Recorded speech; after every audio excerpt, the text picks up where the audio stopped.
Hello, welcome to the Grat Crag Productions podcast.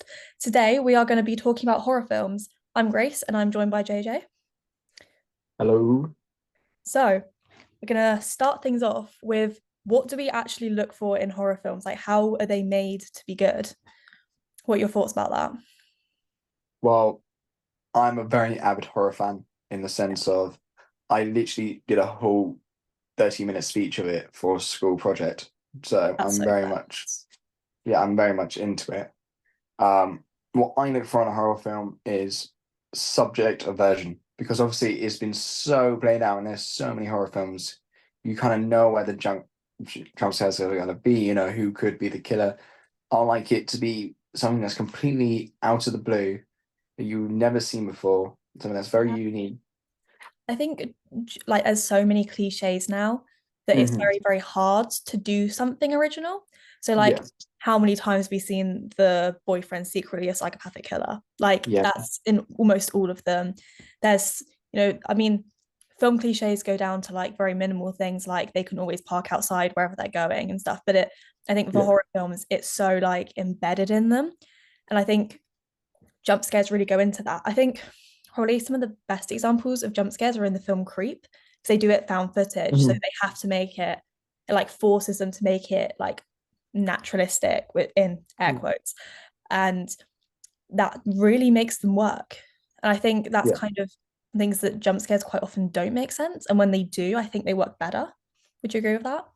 yeah, I agree. I think found footage jump scares are probably some of the best jump scares there are Yeah, because definitely. obviously you won't because it's a completely different film to any other found footage before because every found footage film is a little bit different. Yeah.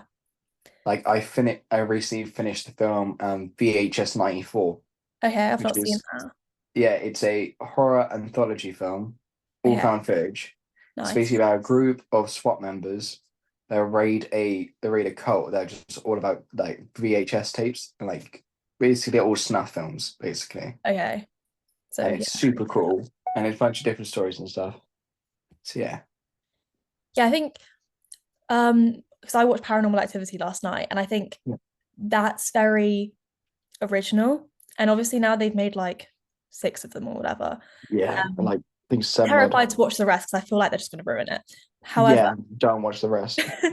but I think like it's so good how they do it and like the fact that they then watch it back. It's just so like, the whole being like, I don't want to give away spoiler to people who have not seen this film. But there is one, I guess, jump scare at the end, Mhm. um, where you're like, and literally the whole way through, it's just so tense. I think building tension is one of the things as well that's Mhm. incredibly important in a horror film because if you're not feeling the tension, then the jump scare is just like can be like almost comedic sometimes, I think, if Oh you're not yeah, tense. I mean, like horror comedies are their own genre, a genre I love. But I think if you're scary going movie. straight for horror, no, I'm actually, I'm going to say something controversial. Controversial. Okay, horror films with comedic relief are like some of my favorite things. Like, because I remember watching it and Finn Wolfhard's character is just like literally they can have like the most serious thing going on, and then 5 seconds later he'll be there making a your mum joke, and I just there's just something about that I just really really like, and I just find it so funny and Yeah. so just like perfect. Yeah, Another thing for me as well, like something that makes it really good is actually good characters. yeah, If we have the classic like I'm a jock, look at me, and look at me, I'm a cheerleader, all that stuff, it gets yeah, really boring really quick. But if you actually build up those characters and make us care for them, we actually want to see them get out of the end. exactly. Yeah, And especially when like the one person that we want to live and like has done all the good stuff eventually dies, that's when it like really hits you. yeah, I think one of the a film, this is more horror comedy, but I think it is technically counts as a horror comedy, but I would say it's more horror. The film This is the film Jennifer's Body, and they use the Yeah. kind of cliches of the characters and like take their own spin on it. And there's something about like how they do it, which where it's still the cliche, but at the same time, it's like they've made it much more developed and much more complicated and much more realistic. And Mhm. that just works so much better because you're actually like siding with characters. You're actually like you have feelings like towards them, like if do you like them, do you not like them, what is it? And they're just, I think realistic characters are very, very good Yeah. in horror films. Yeah. And if we're looking at it from more of a kind of film form, like analytical side, I'd say lighting can be Oh extremely yeah. important in a horror film, as well as the focus. I think they go hand in hand. So if we think about it from there's an Italian term, chiaroscuro, probably pronouncing that wrong, but with like balance between light and dark.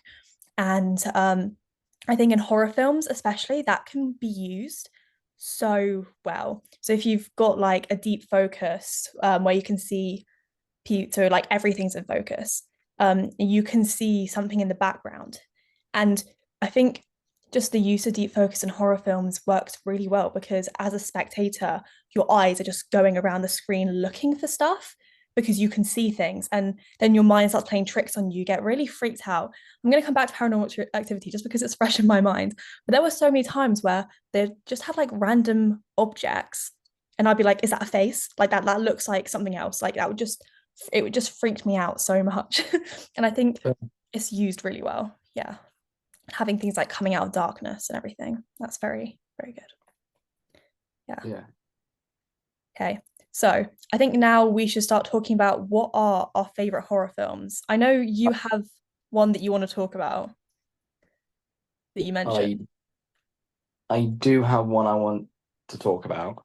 Okay. Um, and I class this horror film as well as the greatest of all time horror films. And I don't care what anyone else says. For me, there is nothing that bolts this film. Yeah. Okay. The film X is such a great horror film because you don't, you will not understand if you had never heard this, watched this film before, you'll never understand it. But it is some of the best horror you have ever seen. Yeah. Right? So X is basically about there's a group of basically porn stars. They go to a farm for like a week to shoot an X-rated film, and on this property there lives an old elderly couple, one called Pearl and one and I forgot the dude's name, but he's not very important. Like he dies of a heart attack. It's nothing like crazy. Um, but basically the older people are jealous, and especially Pearl is very jealous of this one girl who's played by Mia Goth, who's absolutely amazing. Um, and also, believe it or not, the older woman is also played by Mia Goth in makeup as well. She played both characters in that. I Absolutely think smashed that she's a role. really, really good actress though, Yeah, isn't she? she smashed that Like role completely. I've only seen her in one Netflix show, but she's like so, so amazing. Really, really talented actress. Yeah. And I'm not going to spoil it because I want people to go watch it. But my goodness, it is the let's just say the elderly couple are not to be because Yeah. they are, Yeah. even though they're old, they have so much rage in them and like passion in them. And like the story as well, and it isn't just like these people just going and killing because they're all look at me, I'm jealous of them, blah blah blah blah. It's built out, it's fleshed out to show how much these characters actually have real life emotions and like care and actually want to live. And it's a really good film. Yeah. Not one to watch with the parents, but like one to watch in your room by yourself. Yeah, at midnight in pitch Yeah, black to yeah, properly freak yourself out. I did yes. that last night with Midsummer, and I would not recommend. It was about half an hour after finishing Paranormal Activity, I decided to watch Midsummer, which I think actually is very original. Yeah. I think what makes Midsummer really like original in sense of a horror film is that everything happens during the day, apart from like one, like I think like one scene, and even that's just a dream. I think the fact that everything, or like, well, actually, no, there's a couple of scenes that happen at night, but the vast majority of the film is at daytime. And you never really see that in horror films. It's always like really freaky. Oh, it's witching hour at 3 a.m. But they do it like entirely, not entirely, Okay. mostly during the day, which is very uncommon. And I think just the bright lighting really works strangely, even though it isn't done very often, it really, really works. especially in like cult environments as Yeah. well. It works so well in the day. Like, Yeah. I'm gonna bring it back to I'm not bringing it back. I'm gonna start talking about the film that I believe it inspired Midsummer called The Wicker Man, the original one, not Nicolas Cage remake, the oh, original. love the Wicker It's Man. It such is oh so my God, good. it's like one of the freakiest films I've ever seen. I can't work out. I think I do prefer it to Midsummer personally. That's just like my personal taste. Mhm. But I think especially the use of sound near the end with the singing. I'm not going to give any spoilers, but the use of sound there with the singing is really, really good. And it's something. I think I don't know really. I think with horror films, there isn't it's quite rare for them to have like really strong messaging and like ideologies. I mean, actually, if you think about any film, there's an ideology behind it. But with horror films, it's quite often, you know, you're there, you get the adrenaline rush, and then you're like, whoa, that was really good. I think for that, you're for like the kind of ones about cults and like religion, they're quite, I find them more impactful because they're like it's saying kind of in a way it's kind of saying like who's right here, which because I think it's more shown in The Wickerman than in Midsummer, but you've got a Christian man going into I'm going to say pagan cult, but I might be wrong in saying that, and I don't want to I be I rude about don't think paganism. I think it's a Wiccan Wiccan, cult Wiccan, because yeah, obviously that's Wicker it. Man like is a Wiccan. It's Oh like yeah, that makes sense. witch. I don't know a lot about all of the like that kind of stuff, but Yeah, yeah. yeah, so they and it's kind of like he's forcing his religion on them in a way, and you're kind of Mhm. thinking, hold on, is anyone in this film in the right? Because he's going over and forcing his Christianity onto them, but then at the same time, they're kind of forcing their religion on. In fact, I don't think they even do force their religion onto him, apart from the ending, which I won't give away. But it's not really. It's like who has the power to say what's right and wrong in terms of religion? And Yeah. I find that really interesting as a topic that's covered. Yeah. Unless another genre I like. It's not really a genre of horror, but we it's been classed as it is it's the really crappy like 80s horror. Like What do you is have against 80s horror? no, like hear me out. There's some that are really good. There's some Okay. that's like excellent and excel at what they do. Some are so bad they're good. Like for example, one of my favorite crappy horror films called Bloody Birthday. Now, Bloody Birthday is about these three kids that were born on a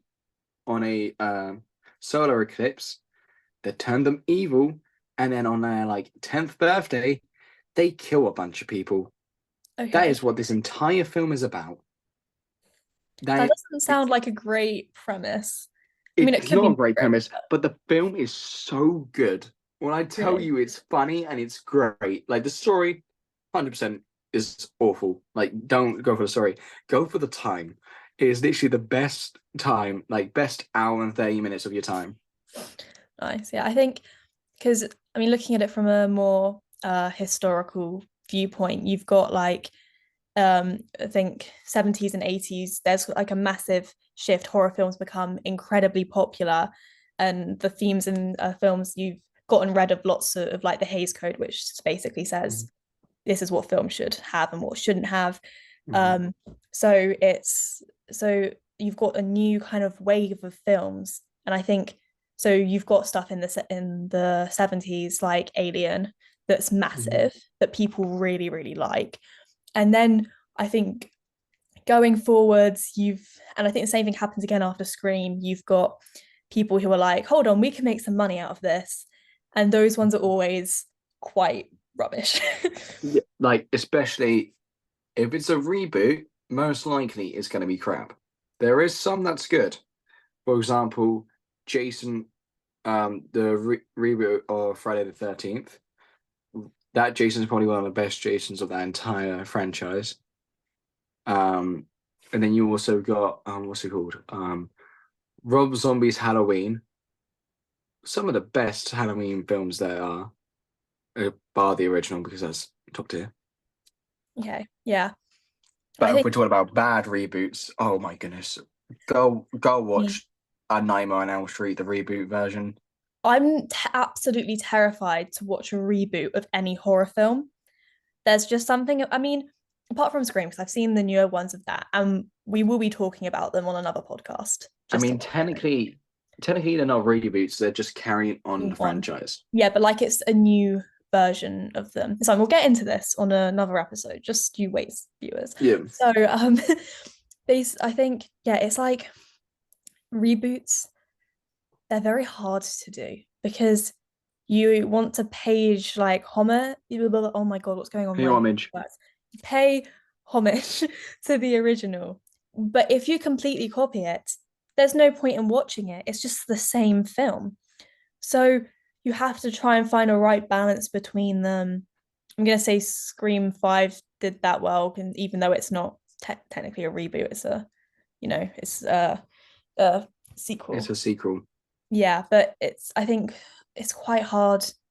I'm gonna say a film that's done this very well is the newest Alien film. Um, I haven't I seen haven't. it.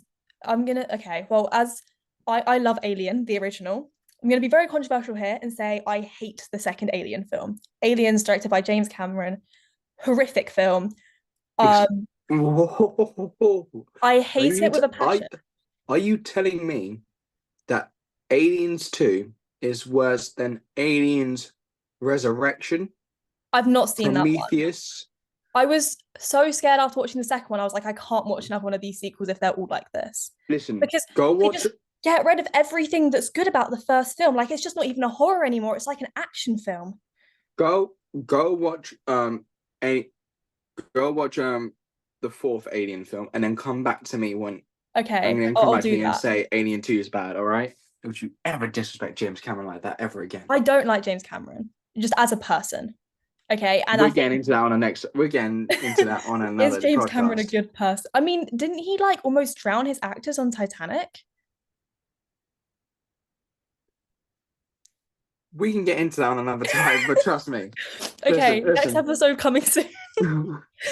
Um, so the thing that annoys me about Aliens, first of all, Ripley's character is not, I think, because they make her into a mother, they make her into more of a stereotypical woman, which takes away from the whole 70s anti-hero, which she is in the first one, which is so good. And the second one, she's like, oh no, she's lost her child, which was not at all mentioned in the first film, might I add. Um, and True. I mean that's the it bad makes bit her about it. very, very, I think it makes her more feminine, which takes away another great thing about the first Alien film, that the script was written gender neutrally. And that's something that was pioneering for the time, which I Mhm. think is, and it works so well in the film. So, first of all, that annoys me about the second film, but also just the change of everything. Suddenly, it's lighter. It's an action film. It's not a horror film. The first one has really, really good jump scares, really, really good build and tension. Ridley Scott is an absolute genius with it. You've got his entire style works so well. James Cameron's does not. It does not work with Alien. I mean, you can go and make as many Avatar films as he wants, and Titanic is a great film. However, his directing style just does not fit, and it just bugs me how different it is. I feel like if hypothetically I was brought in to direct a sequel of a film that I did not direct, I would try and copy their style and then put my own spin on it. Whereas I feel like James Cameron just goes, okay, it's my style of film. And I think it just creates this kind of weird sort of like, what's the style of this?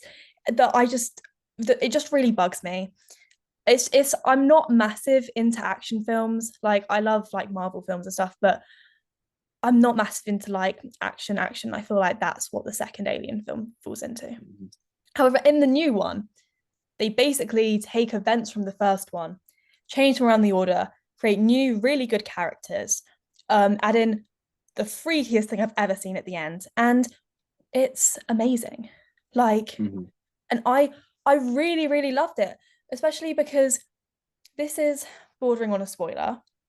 However, it's not about the plot, it's about costumes. So I think it's all right to say. Yeah, fine. So there's a famous scene at the end of Alien where Sigourney Weaver wears a tiny vest top and the tiniest pair of pants that ever exist. Okay, I see why you brought Allegedly, this up. yeah, it's a bit, yeah, it's not really particularly feminist, let's say. Um, Oh, I was allegedly, thinking for a different thing. allegedly Sigourney Weaver was told to wear underwear 2 sizes too small. I don't know if that's true, just something I've heard. But Mm, basically, it's the camera angles as well are very revealing. It's meant to present her as vulnerable. It can be read like that. Lots of people do read it like that. And because it's one of the films that I've studied in lessons, and one of my film says class was like, if you want to show her as vulnerable, don't sexualize her, put her in a vest top and shorts. You know what they do in the new Alien film? They put the main character in a vest top and shorts to show her as vulnerable. In exactly. before, well, I don't want to say before because that will be a spoiler, but before something happens. So it's like, you're taking something and you're saying, this is my like view of this. This is, this is a new thing, but it's also just so similar to the original. I'm gonna say it's basically the same film, but they've changed the order of events and added in more things, which I think is how you should do quote air quote remake. Not really a remake, Yeah. it's set between the first and second Alien films, I think. Yeah, it I is. think, I think it is set between yeah. the first two. So, and I think it works so much better than the second Alien film. I think we're gonna have to go away. I'll watch the other Alien sequels. You need to watch the new one, and then we'll discuss again. We'll have Yes. an Alien theme podcast episode maybe at some point. But Yeah. I think just Ridley Scott's style works so well with the film, and James Yeah. Cameron's doesn't. To summarize my little rant there, yeah. Mhm. Okay, what other films are there horror wise Uh, that you really like? I think, not sure how much time we have because we are doing this on Zoom, so I don't know how much time we've got. Yeah, what time did we start recording? It's okay. I think we've got like 15 minutes or something. So Perfect. go There's more ahead. than enough time to ramble on for a bit. Yeah. Um, so one of my, so I've always even mentioned X before. I think we've just been talking about sequels. I think a perfect example of a sequel being better than the original. Controversial. Controversial. Well, oh my God, what's Yeah, going on when you say controversial? That's what I was it's trying to not controversial because okay, I'm going back. I don't think anyone who know this one, but it's the Leprechaun franchise. I don't know this. Okay, so I think there's around 6 or 7 films of the Leprechaun franchise, and basically Warwick Davis, who's an absolutely unbelievable actor, plays this leprechaun who comes alive every time someone tries to steal his gold and kills a whole bunch of people in very creative ways. Okay. The first film, starring Jennifer Aniston in her first ever feature film role, um, um, was one of the worst films I've seen in my life. Like it was Oh, awful. It was bad. Like Jennifer Aniston is the best part of that film, and she's like in it for like she's in it for most of it, but her dialogue is very limited. okay. Yeah. The third film in that franchise, however, we take the Leprechaun to Las Vegas, right? And oh my goodness, when I tell you it's an upgrade to the max, the kills way better, the story so much better.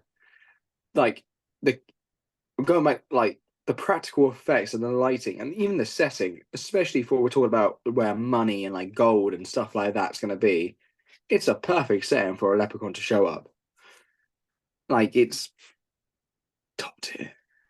Like honestly, you need to go watch the Leprechaun franchise to Okay. understand how much I love this franchise. But my god, it is so good. Like don't watch the fourth one when he goes Okay. into space because that's also. Can we just say if a horror film goes into space, leave it there to die. Just don't touch it again. Yeah. Yeah, I'm gonna have to agree with that. Yeah. Like Jason Unless it's X is the Alien. Unless it's Alien. yeah, Jason X is probably the only exception due to the fact it was actually an entertaining film. Like Leprechaun in Space, bad. Hellraiser, the one in space, bad. Um, well, the horror film's been sent into space. I don't know. I can't really think of those. Yeah. Any franchise that started on Earth and then sent into space is bad. All right. I think just anything in general, not even a film franchise, not even like I think anything where you just suddenly go, you know what, we're gonna make it supernatural. Cough cough Riverdale, cough cough. And Don't sing yeah. Heathers in your song. Mm. So yeah, because that was quite something at the end. Yeah. Mhm. Um, before we move on to the final part, I'd like to have a quick little yap about found footage, particularly Yeah. Blair Witch Project. Oh my goodness. One of The the best found footage films of Oh all my time. God. See, I love this film. It terrified me while I was watching it. Mhm. And I was like, it was like because at that point it was like one of the scariest films I'd ever watched. I went into my film studies class, and because my friends had been telling me to watch it, and I was like, oh, I watched Blair Witch Project. I was like, it's so scary, isn't it? And they were like, it's not that scary, and I was like, yes, it is. Like it's so well made. Like it's just so freaky, and I think it's just the marketing around it as well. I was reading up on the marketing after I watched it because I was like, that's so amazing. Do you want to hear? Do you want to hear some really effed up Yeah, shite? always. So there's a I did one of the horror films I reached into for said people was Blair Witch, as it was my favorite horror film at the time. And basically, obviously, you know the marketing behind it. Basically, they post it as like a real like snuff tape that they found in the woods somewhere. Yeah. Um, what they did though was A, send out missing posters around town to do it, Yeah. wrote letters to their family saying that we are sorry that we lost them. We don't know where they are. Any information we will give to you straight. Wait, wait, can I confirm And this isn't Blair Witch Project? This is another film that I think I know. this is a Blair Witch project. Oh, This wait, has what? been Oh, I this is didn't realize Blair that Witch there's the Blair project. Witch as well. Oh my This is God. Blair Witch. And you know the scene, sorry, spoiler warning. There's a character called Josh who goes missing first. There's a scene where he loses his teeth, right? His teeth are in like tissue Mm. on the floor. Oh yeah. Those were real human teeth. Oh my God. I think that They there is stuff went about this in Blair and Witch. the directors quoted, "It's scary how easy you can get human teeth." Oh, that does sound scary. And I know another Yeah. thing they did for like kind of method acting, I guess, is there's a bit where the tent shakes. They did not tell the actors that was going to happen. Um, Mhm. and also Cloverfield, I'm going to say, is another incredible found footage, like original Cloverfield. I love it so much. It's just so well made, and just everything about it is perfect. Like, I think everything about it, because I think there's a problem with some found footage where it's like, why are you still recording? And I think, I mean, this happens in Paranormal Activity and Cloverfield, where they're like, oh, I got to keep recording. But they say so many times, like, why are you still recording? And I can't tell if I like it or not. Because it's quite like that's what the audience is asking. And like, I feel like they kind of put it in there to be like, Also, yeah, still recording because we want to make a film. here's my thing though as well, right? Sorry to bring up ancient history, but basically back in like 2016 of YouTube, Logan Paul Oh, notoriously filmed a guy hanging in the Japanese woods. They apologized for this. It's been removed. It's been taken off YouTube. All that shit. However, we still clicked on the video, knowing it's still going to be there. We still yeah. watched it, and there's a beautifully illustrated short horror film called You Monster on YouTube by Corridor, and it's basically about a guy who's basically followed around by the camera as the camera's the enemy, and every time he tries to run away, there's another camera that pans to him. And I'm not going to spoil it, but let's just say he dies and another guy records him that he died. Instead of calling the police, he records him and he carries on. Yeah, I think there's lots of problems around found footage. It's like, why are you still recording? But when they combat it, Yeah. it can work. I think it does Yeah. work in Cloverfield. Yeah. Right. Mm-hmm. In the final section of this podcast, how do we make films horror films. Got Okay. 5, 10 minutes to cover this. So I have prepared a list for you, Grace. All right. Okay.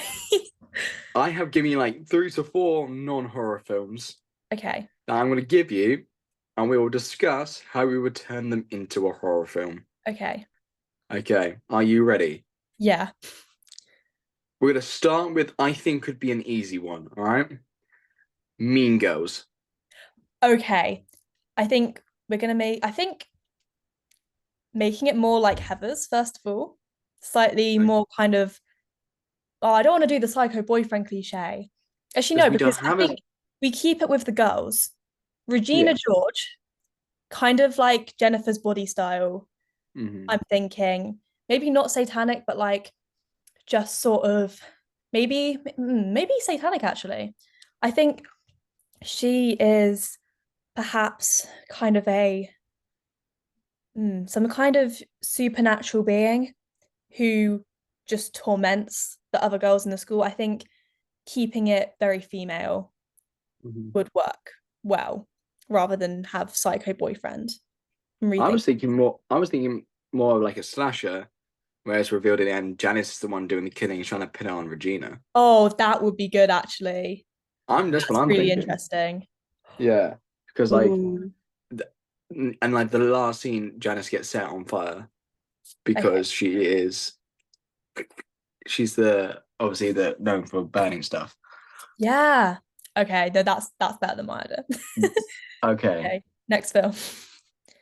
this isn't really a film, but it's been filmed upon to Disney Plus, so it Okay. works. Hamilton. You can see my poster in the background. Um, Yes, I have seen your post on the background. um, How do we turn Alexander Hamilton into a horror film?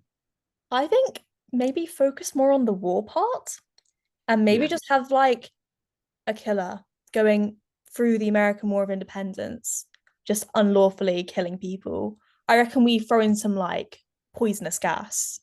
That would be really weird, really cool. Yeah.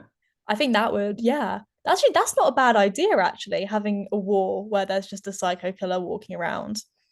That's actually Or quite like, or here's another thing, right? Obviously, we have Hercules Mulligan, spy on the British government. I take the information and then I smuggle it. up into Um, yeah. What if, right? We got we got Mulligan like going over there trying to steal from the British, getting more intelligence, when actually he's been tortured by the US to go and do it. He doesn't want that's to, cool. That is a good but idea. eventually he snaps and basically, you know, kills most of the Americans. That would Yeah, be a good horror film. yeah. Yeah. Okay. Next film. Okay, I'm not sure how we're gonna do this one, but I am gonna try. I think we can make it work. Okay, Okay. Spider-Man: Homecoming. Oh, see, I think superhero horror films is something that actually does kind of intrigue me because I think Marvel kind of leaned into it a bit for Multiverse of Madness, but they didn't really go full out into horror. Hmm. And I think, yeah, Spider-Man could work, especially with like Marvel zombies and stuff. I'm trying to remember the plot of Spider-Man Homecoming now. That's not the one Spider-Man: with Jake Homecoming is the Gyllenhaal.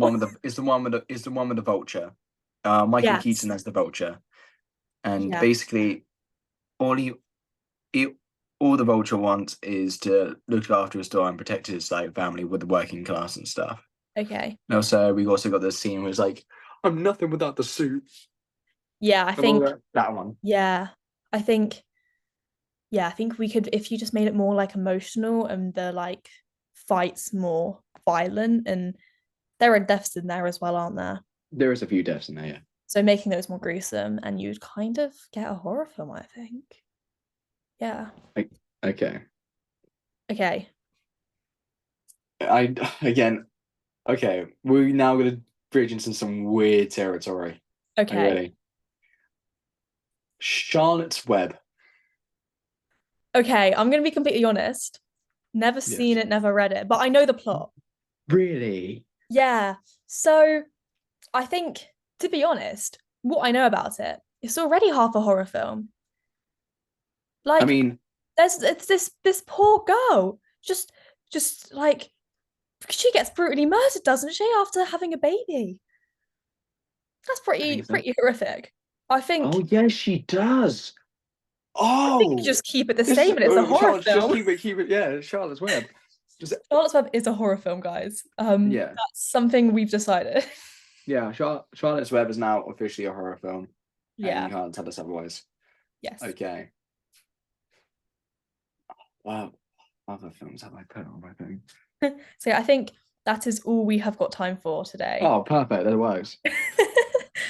Amazing. So I thank love you how so much for listening. our final end note is Charlotte Webb's a horror film, and if you disagree, watch it again and then come back to us. Yeah. So thank you so much for listening. If you enjoyed this, subscribe to our podcast, watch the other episodes, look out for new episodes, look out for a new short film, look out for new content because it's coming. Hmm. So we hope you enjoyed. Please like, subscribe, whatever you can do on whatever site you're watching it. We really, really appreciate it. Yeah, thanks so much. Bye. Bye.